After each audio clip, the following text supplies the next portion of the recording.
Alhamdulillahirrabbilalamin. Minal aidin wal faizin. Mohon maaf lahir dan batin. Hari ini Masya Allah, terima kasih Pak Ustadz sudah hadir. Ruben terima kasih sudah hadir. Kali ini adalah hari pertama atau pertama kali semenjak masjid ini berdiri, kita sama-sama menjalankan ibadah sholat Idul Fitri yang Alhamdulillah bisa dipadati juga oleh keluarga, kerabat, guru-guru, tetangga sekitar. Jadi mohon maaf sebelumnya apabila mungkin ada penyampaian hari ini atau penerimaan hari ini gitu, karena minim pengalaman Ustaz. Tapi insya Allah masjid ini bisa membawa keberkahan sendiri untuk masyarakat sekitar, bermanfaat, dan saya berharap masjid ini bisa menjadi masjid yang makmur, dicintai, dan melahirkan calon-calon ulama, penghafal Quran yang akan keluar dari masjid ini. Jadi Ustadz, wilayah ini ada rumah tahfiz, Duratul Quran, kurang lebih ada 150 santri dari TK sampai insya Allah SMA, dan saya berharap bahwa yang ada di sini semuanya insya Allah adalah anak-anak yang punya prestasi, anak-anak pilihan Allah yang di sini bukan hanya sekedar tinggal tempat penampungan, tapi mereka memang anak-anak yang ingin dan mempunyai semangat untuk belajar agama Islam lebih giat lagi. Amin. Pak Ustadz pertama kali kesini gimana bisa? Alhamdulillah teman-teman, saya takjub sekali, Masya Allah. Ini Duratul Quran. Saya sempat lihat di Instagramnya Bang Igun, Masya Allah. Dan sesuai juga, Masya Allah, saya terkesan sekali dengan suasananya, nyaman sekali, Masya Allah. Dan sound systemnya. Dan tadi saya imam, ya, saya khatib, Masya Allah, sound systemnya bagus banget.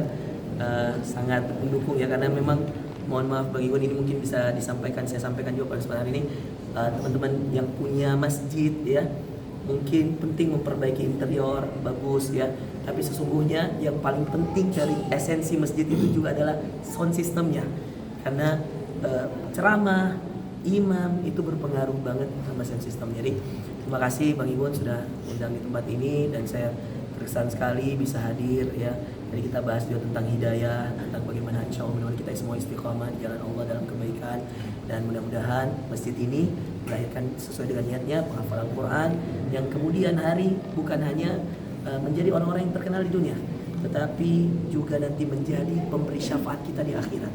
Karena sesungguhnya penghafal Quran itu, anak yatim itu, orang-orang yang kita kasihani itu, mereka lah nanti yang akan narik tangan kita, menarik tangan kita sehingga kita tidak terkena api neraka dan masukkan kita ke surga. Ada hadis Nabi, saya tutup dengan ini, kata Nabi SAW, saya dan pengasih anak yatim itu seperti ini dekatnya di surga.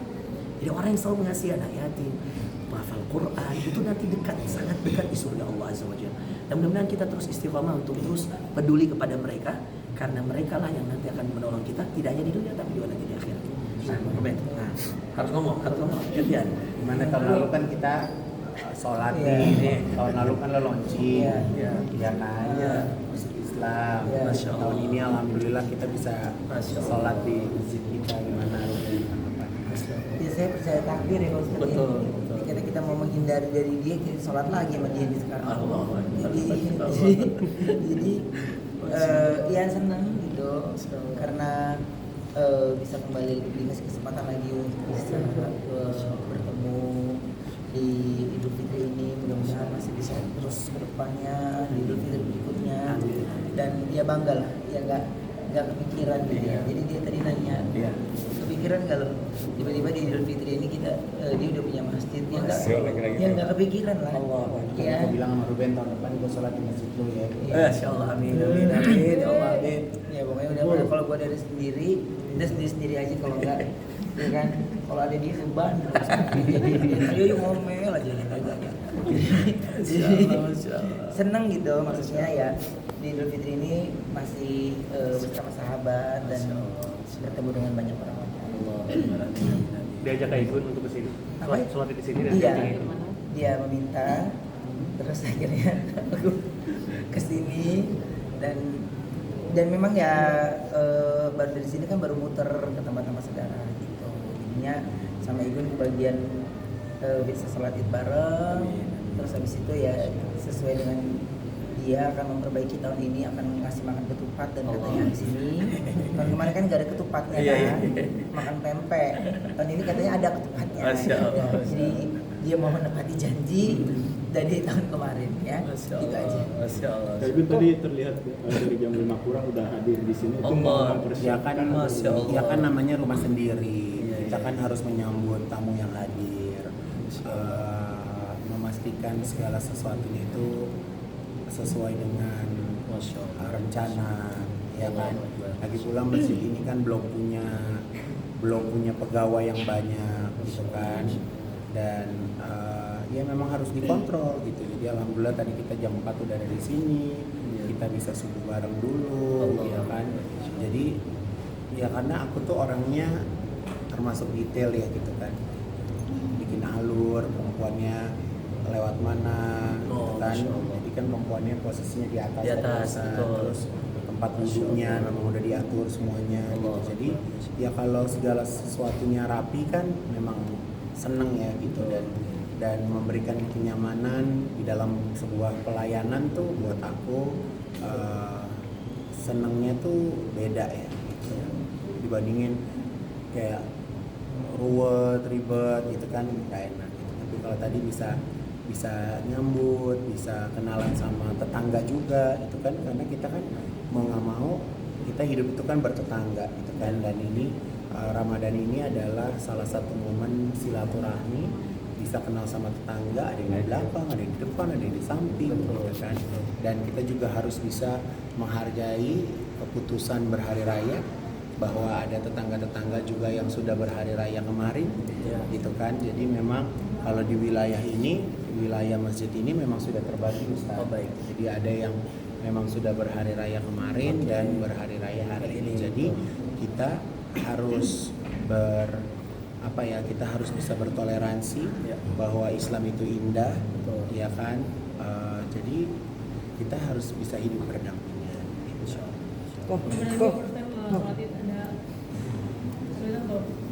Enggak kan tadi sudah diarahkan ya sama Pak Ustaz.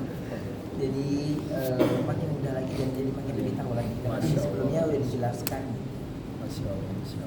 Kebaikan itu bisa kan menular pastinya. Ya samidu ana ya Ustadz ya yang mau mendengar. Kepikir nggak sih pujian juga?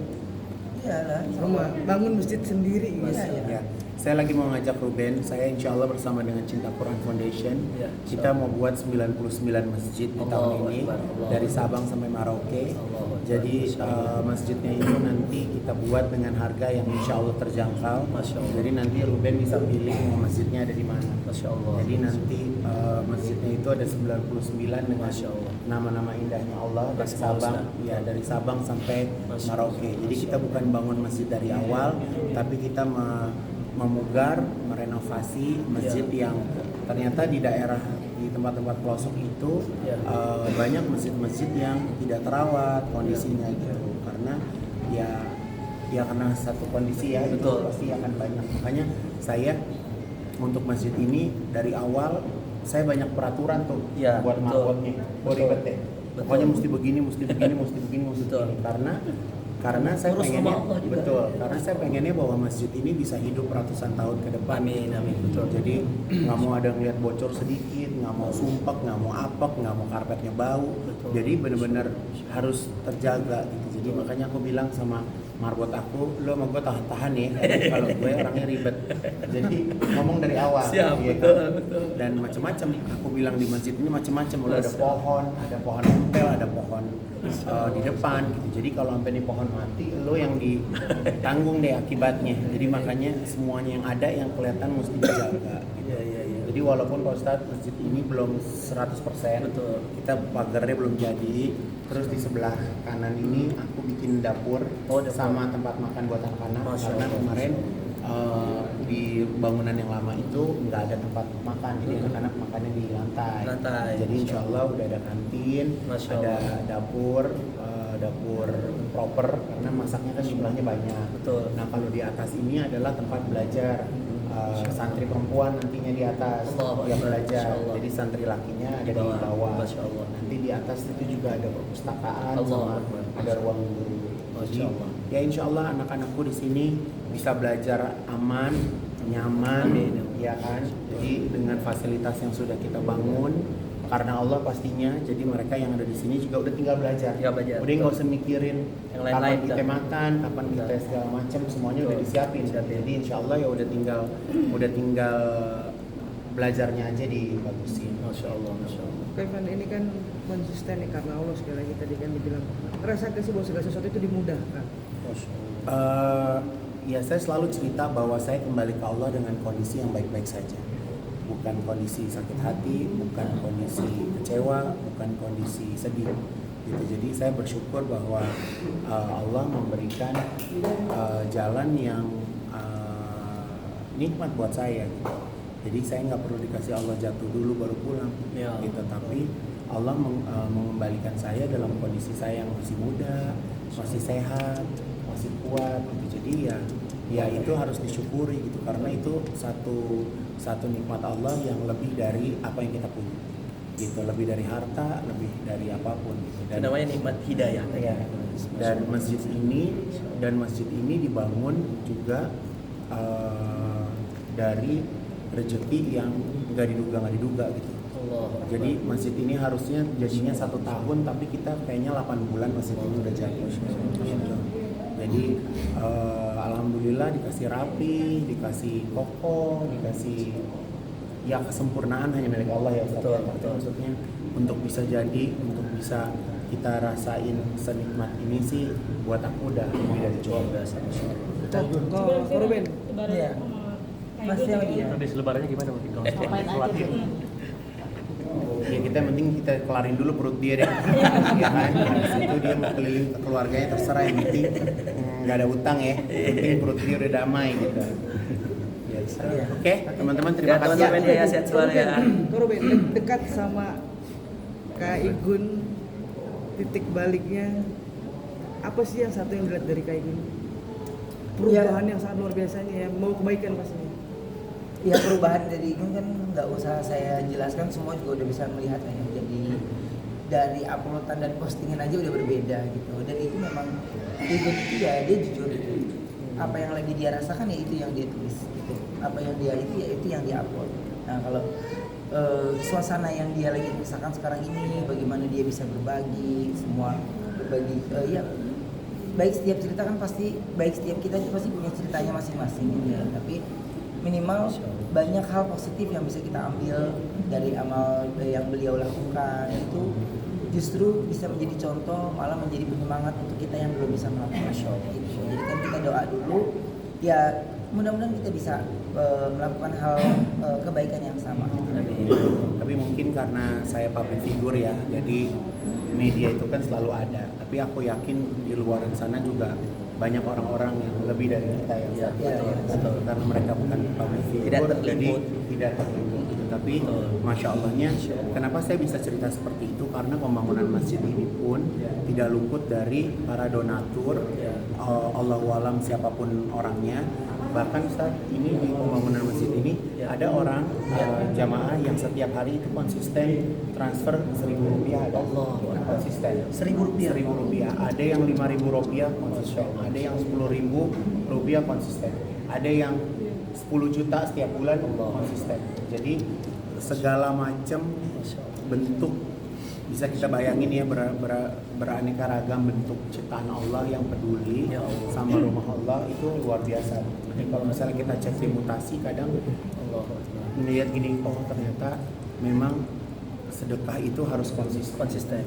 Nah, dan berapapun nilai sedekah buat aku itu semua harus diapresiasi karena setiap orang punya kemampuan yang beda-beda, tapi istiqomahnya itu yang mahal. Betul. Orang punya sekaya apapun kalau Kalau dia dia nggak punya betul. keinginan dan kemauan juga nggak akan bisa Nggak akan. keluar. Betul.